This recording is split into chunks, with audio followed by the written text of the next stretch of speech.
What's going on, everybody? K to the 2 here with our PPL Division 2 Season 4 draft analysis. Now, this season is going to be our season. I already feel it. You know what? Last season, complete and utter disappointment. Why? Because, well, we had way too many losses, and it was actually the first season where I had a losing record ever. So, like, that was... Look, when I got a little salty, and, like, when you're not used to losing, that's, like, it's hard to get used to, and I don't want to get used to it again. It's just, man, that really sucked last season, didn't it? It started with the draft, and, the draft was pretty bad, not gonna lie, and because of that, any sort of hacks that happened in our games, we weren't able to recover from. We weren't able to gain any momentum throughout our games, and 4 and 7 at +2 is what you get from that. +2 is because lots of big wins and lots of close losses, so that's, yeah, we're going to fix that this season, and the best way to do that is to start off by getting a better draft, and that's exactly what I set out to do this time. I sat down, made a plan, took a look at what exactly I might want, and we're going to hop right into what mons I got, why I got them, and that's going to be, we're going to look at it. So, first round, I decided, hey, you know what? Okay, let's also go over real quick. I ended up getting the 3rd overall pick, which is pretty sweet. I decided there were 3 mons that I really wanted, and the one that I got was the absolute #1 mon that I wanted. And we ended up getting Victini, 3rd overall, and man, am I excited to use this. I got this because we have... with the Z mover rule, whatever it is, we get to pick 3 mons that can use Z moves. 2 of them can only use offensive Z moves, and 1 of them can be any Z move as long as it's not an Omni boost. So like Z conversion is banned, or Z happy hour, those are banned. However, Victini has some very nice utility that I wanted to take advantage of by using a Z move with it. So that is why I specifically got Victini. That and also because it's a fucking truck. It just runs through teams, and it has amazing coverage. Being able to wear a Z stone, it takes less from knockoff, which is nice. It's just an overall top mon, and I've never used it before. And rounds 1 through 10, I can tell you right now, are all mons that I've never used before. So it might take some getting used to, however, I am very comfortable with using mons that I've never used before, because it seems like every draft I'm getting, if not a majority, or if not all, at least a majority of my mons are ones that I've never used before. So I have a pretty good idea of how Victini works, and that's gonna be our first pick. And in order to pair with our Victini here, I had a couple ideas up my sleeve. I was like, you know what sounds really neat? It would be Victini and Lucario together would be very nice, but I wanted to go Victini, Lucario, like Nidoqueen, Mega Blastoise, any of those. Nidoqueen ended up going at the beginning of the 2nd round, so like really early, way earlier than I would have expected it to go. So that plan kind of went out the window, but also it was kind of going to be impossible to get all of those. And I am pretty glad that it went, because then I took my mind off of it. I could get focusing on other things that could potentially do some ow, and to do some ow alongside Victini, we have some Keldeo ow. That was a bad joke. Okay, so we have Keldeo here, and Keldeo is really strong as well. It's one of those mons that are that on the surface only does offensive things, but it has some nice natural bulk, some nice utility, gets some setup. It's one of those mons that I feel like I could definitely use very well, and paired with Victini, we already have our fire and our water, so all we need is a grass to complete our fire, water, grass core, and Victini and Keldeo pair great together.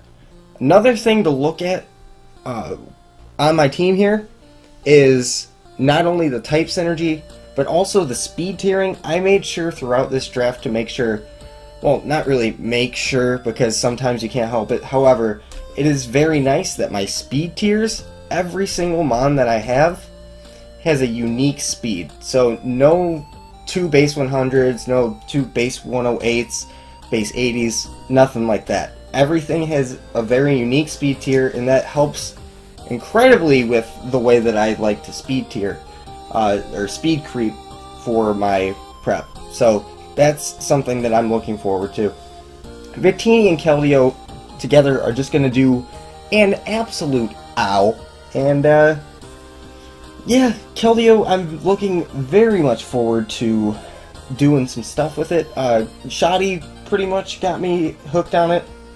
It's not like I've ever used it before, but I've seen him use it, and I feel like I can do some pretty similar owings with it. So, I decided next, let's go ahead and finish that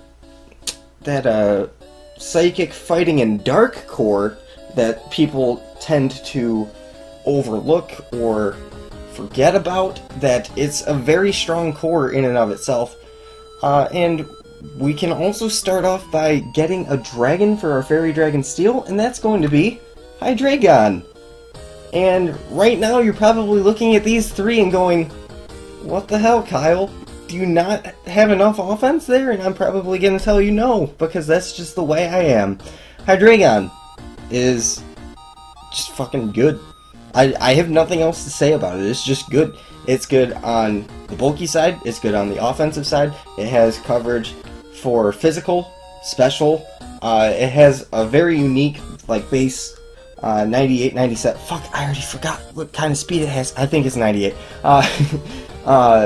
It has a very unique speed tier. Unfortunately, it does get outsped by base 100s, but it's on the higher end of the base 90s. So it outspeeds things like Kyurem, like Crocodile, things like that. So it's a very nice mon to have, and I am very excited to use it. It's going to help break some teams, and it's a very reliable scarfer. That way I don't have to rely on Victini being scarfed every week, because Scarf Victini, when the opponent has a Pursuit Trapper, not the greatest, even though it is very nice to get off a Scarf V-Create against a team and just not care. So that's going to be our main offense between those three, and we can start patching up some holes, getting some hazards, getting some hazard removal, stuff like that later on.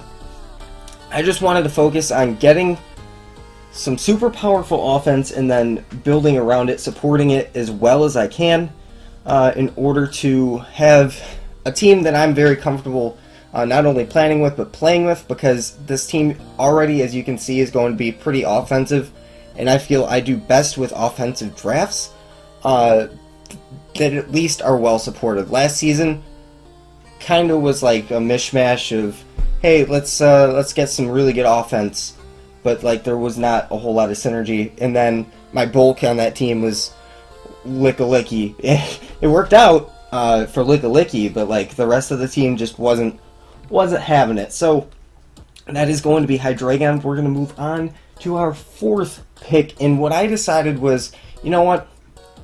I wanted Nidoqueen earlier, but I can now get Nidoking.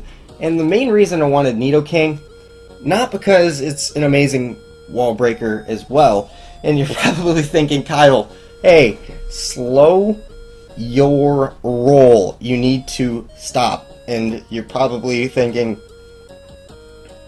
that I need to stop with the offense, and I'm telling you right now, that's not why I got Nidoking.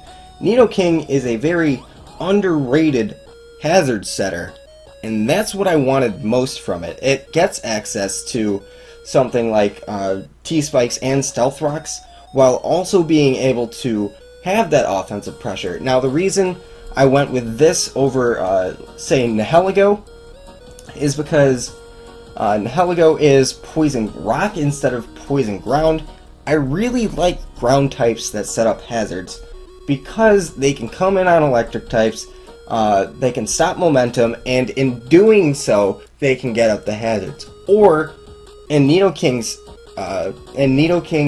facet, or whatever you want to call it, it can come in, force something out because it's afraid of getting donked, and set up some hazards. So it's a very nice underrated hazard setter, as well as being a very nice wall breaker.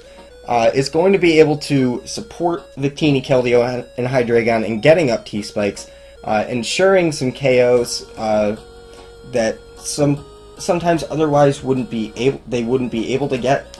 And I really like the ability to attack from either side with Nidoking. Sheer Force really boosts that special attack stat that it has, but it has a really raw base 102 attack stat as well, so that's something to look out for. And that's going to be it for our fifth pick, and for our fourth pick. And for our fifth pick, I decided to go with our grass type. I was going to go with Decidueye here. However, I did have a backup, and this ended up being our backup to it because Carson ended up taking Decidueye on his wheel pick between rounds 4 and 5 before it got back to us. So, not a big deal. We just get to take our backup, which is 2 points fewer, and that is Serena. So, Serena, very, very nice. Not only is it thick, it is very thick, let me tell you that, but it can also hit pretty hard. It's some really good hazard removal. It's going to be used mainly as a really good pivot. That's what I like from grass types like this. It gets slow U-turn. It gets the ability to hazard spin, gets the ability to rapid spin, and it still has that base 120 attack, so it's not like it's a weak thing that you just throw out there and you're like, okay, here's a grass type, tee-hee. No, this thing hits hard. It doesn't have the greatest coverage in the world, but it's still got it. She's got the look. That's really all I gotta say about Serena. It was only 9 mil, so it's gonna save us a couple points from Decidueye, which was 11.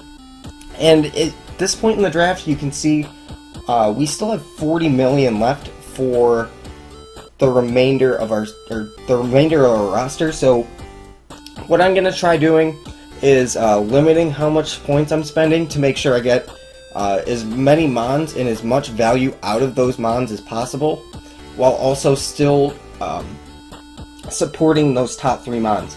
So those top 3 mons are going to be my offense. Right here you can see I've got hazards, I've got hazard removal, and a bulky pivot. And next up, we are going to support our top 3 even more by getting Klefki. Now, Klefki, of course, probably one of the best, if not the best, spiker in the game, because it gets prankster spikes. It has that unique steel fairy typing. Not the greatest steel type, not the greatest fairy type, however, those two types paired together are going to be very, very useful. It's really hard to take on a Klefki with coverage moves. It gives me the ability to set up those hazards, like I said. Gives me an emergency oh fuck button with the Prankster T-Wave. Has the ability to set up some dual screens, which is very nice for our whole team so far. Not the bulkiest things in the world, but they are still very bulky. Like, Victini has the Pixie Bulk with base 100s, Keldeo is very nice, Hydreigon with its typing has very nice coverage, or very nice yeah, very nice defensive coverage, I should say. Nidoking, of course, resisting Fairy and being immune to Electric. Just all these things are going to help add up and make Klefki a great, at least in my opinion, a great Mon in order to support this team. Klefki just overall is going to always be a great support Mon, and that's how I intend to use it this season. So next up, I decided to get Aerodactyl. Why did I get Aerodactyl? Well, it is super fast, gets Taunt, gets Rocks, and it gets Defog. What else do you really need from an Aerodactyl? It gets some pretty strong coverage, or not coverage, but dual stab typing, however not the strongest of moves, but having a Life Orb Aerodactyl is something to look out for. It's a very strong threat, but the main thing it's here for is just really fast Rocks and really fast Taunt. It can shut some things down, and Aerodactyl is... I just really fell in love with it at this point in the draft. I was like, there's an Aerodactyl here, and it's only 6 points. I need this. And I got it. So it's going to be really good in aiding our offense, like I said, and being another offensive type Mon. But also it has that great utility that I was looking for, with that speed, with the utility moves it gets, that I felt it was justified in picking it, and I felt like it was exactly what we needed. It was our first actual flying type, so it's not going to get screwed over. Our team's not going to get screwed over by say Mold Breaker EQ, which hit everything so far up to our pick of Aerodactyl. And that's going to be it on Aerodactyl. Next up, man, I got Stunfisk. And Stunfisk, if you guys do not know, it is a god. Stunfisk is a god. So, why did I get Stunfisk? It's got some amazing bulk. And the typing, let me tell you, this typing is so good. Ground Electric, I'm really excited to use this. The only downside to Stunfisk is that it doesn't get Volt Switch. That's all I really have. Okay, one more thing. It has the ability Limber, so like, that's completely useless because it's an electric type. It can't get paralyzed anyway, so like, why give it... Game Freak, please, use a brain. Speaking of using a brain, Kyle, use your brain. Keep on track. Stunfisk is our third rocker, which is going to take the pressure off of Nidoking and Aerodactyl from having to do it. It's our first really bulky rocker, so it again takes more pressure off of Nidoking and Aerodactyl, and it also is our first really good flying resist. Aerodactyl not the best, Klefki not the best. Stunfisk at least gets Pain Split, so that's nice, and Discharge is really nice to slow some things down. It gets Scald.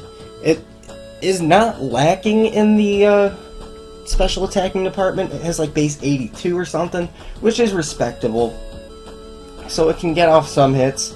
Stab Earth Power, Stab Thunderbolt, Discharge, whatever. Stunfisk, I really like this, and I think it will fit our team very well. And next up, we have another pick coming, and I decided, you know what? The team's kind of lacking some recovery. Stunfisk, of course, it does get Pain Split. However, it would be very nice if I would be able to Wish Pass into it, and also the rest of my team. So I ended up getting Kangaskhan. Now, Kangaskhan, I feel, is a very underrated and underutilized Pokemon in the format. Of course, everybody sees Mega Kangaskhan and they're like, oh, that thing's amazing. Regular Kang is not that far off. Of course, Parental Bond, Of course, Parental Bond is Parental Bond, so you can't get any better than that for Mega King. But regular King still, it gets some very nice bulk, gets a very solid attacking stat, and some very useful abilities as well. The only thing that I wish Kangaskhan got, which would have made the team, or which would have fit the team absolutely best, is if it got Heal Bell. However, it doesn't. But I can still look up to it to be a bulky thing. It gives me a normal type, so then ghosts don't completely run through me. And it just hits really hard still. Even without being Mega, it can still hit really hard. It gives me a nice base 90 speed tier. Licky wasn't necessarily in my plans going into it. However, it would be more ideal to the team, but also we don't have too much budget left. So I decided, and also Licky was gone. It was taken like round 6 by Rai. Maybe even earlier, I don't remember. Kang fits the team, pretty cheap.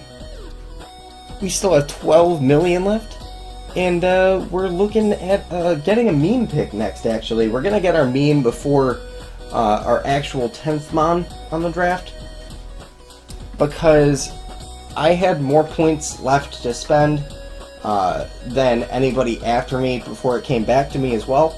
So I knew that behind me, Eric, Ashton, and Kai couldn't afford to take my next pick, and neither could Carson. And then it was Carson again, Eric again, and then back to my pick. So I could afford to make my meme pick first, in case that somehow happened to get sniped. So I strategically took Bayonet in the 10th round. And Bayonet is a fucking meme. It's a ghost type, of course, so it's a spin blocker. Not a good one. The only real upside that it has is it gets base 115 attack, Shadow Sneak. That's really it in the ghost typing, so spin blocking, woo! It gets everything that Mega Bayonet has without Prankster, so it makes it even worse. Bayonet's just really bad. But I'm excited to have it on the team, and I am excited to see it do things. I hope it does something this season. It probably won't even come to a single game. We will see. So that's going to be... I don't really have anything to say about Bayonet. Let's move on. For our last pick, this is actually the only pick, the only Pokemon that I have ever drafted before. And if you've been watching the CCLD League uploads that I've had, you will know that this is one of my new favorite mons in the format, Mantine. Now, I cannot talk enough about just how good the added bulk and the addition of Roost is to Mantine. It just, out of nowhere, just out of absolute nowhere. A mon that went from I think it was 3 mil in previous PPL seasons is now worth 3 times as much. Who knew? But we do spend all of our budget, all of our remaining budget on Mantine. It's going to be our bulky water, take some pressure off of Keldeo. It's going to be a bulky flying type, take some pressure off of Aerodactyl. It gives me a really good Scald switch in, because before this I didn't really have a good one, because I now have Water Absorb. It gets very nice utility in Haze to stop me from getting set up on, which my team could potentially still get set up on. Defog, very nice. Pretty reliable defogger, I'd say. And pretty much every week you're running a combination of Scald, Toxic, Haze, Defog, and Roost, just out of those 5. And I feel like that's what works best on Mantine. Mantine can be ran mixed defensively. It lives like Volt Switches from Thunderous still, even though it's 4 times super effective, because it has a massive 140 SPDF stat. And Spadef is another thing that my team kind of was lacking, and Mantine really makes up for that. So I'm happy to have Mantine. I'm excited for our team, basically, because that's a very scary looking team in my opinion. And on top of that, it's a team that I'm looking way more comfortable with than the one that I had last season.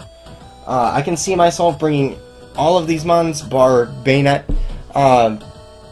Also, another thing, Mantine is probably one of the best checks to Keldeo out there, and I have it on my team, so that's one less thing on a team that I'm going to have to deal with. So this is the team, and the last thing that I have to go over is our Z move users, and I decided it was basically guaranteed that Victini and Hydreigon were.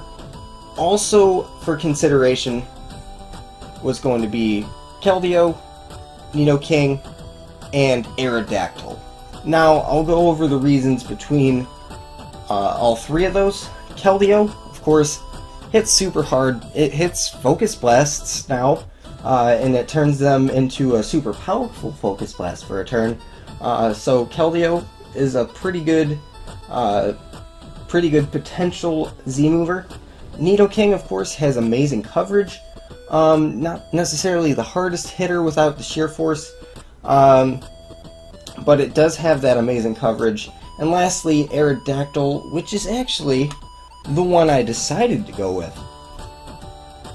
Aerodactyl can now hit Stone Edges.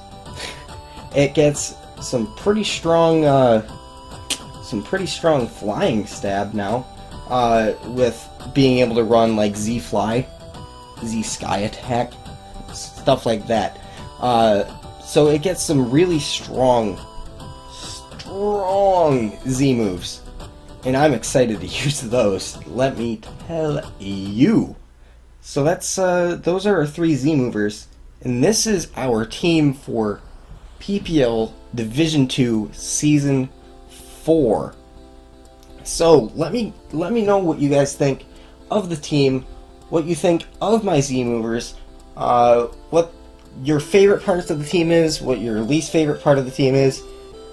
I can tell you right now, my favorite part is just the offensive potential, and my least favorite part is Bayonet.